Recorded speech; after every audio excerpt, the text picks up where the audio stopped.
So here we have the Toyota CHR on a 17 plate. I'm going to start off by showing you inside the boot, and then we'll hop in and run through some controls on the inside of the car from there. Okay, now that we're inside the car, we're going to start with the dials. Over on the right hand side we have the speedometer and fuel gauge. On the left hand side we have the coolant temperature gauge, and then the gauge that will show you whether the batteries for the hybrid motor are charging, whether you're driving in the eco mode or power band for the car.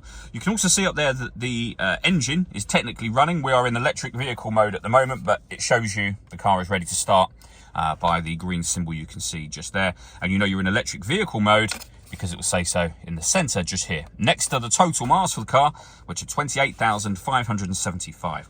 Above that, we have a digital readout for the speedometer. You can change that information using buttons on the steering wheel, and those buttons in question are just here.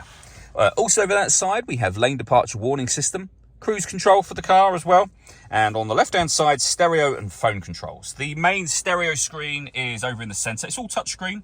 We're on the audio menu at the moment.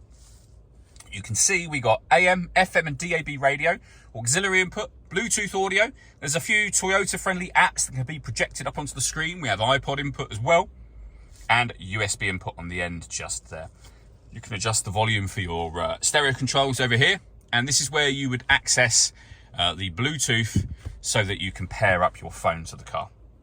Below that, we then have dual zone climate control. So you can adjust the passenger temperature, the driver temperature. You can increase and decrease the fan speed and determine what direction you'd like the air to be distributed in. When you are happy with those settings, you can turn your air conditioning on from over here. Same button again will turn that off, or hit auto. The car will now maintain the temperature or temperatures that you've asked for by taking control of the fan speed and direction of the air for you. You can override that at any time you wish to, and you see auto has now gone off. Air conditioning remains on. We've got heated driver seat with 3 different heat settings, and the same over here for the passenger side. Beneath that we have auxiliary and USB inputs underneath that cap, and then the gear lever for the fully automatic gearbox, along with an electronic handbrake. You can force the vehicle into electric vehicle mode if there's enough charge. From down here, we've got auto hold for the handbrake, and we can turn the traction control on and off as well. And then lastly, you'll see that this car has got satellite navigation. We've done a video showing how Toyota's sat-nav works, and you can find that on our website and on our YouTube channel as well. All that leaves me to say is thank you for taking the time to watch this video. If you'd like to come and see the car in person and have a test drive, please feel free to call either of our MJA sites. We'd love to hear from you soon.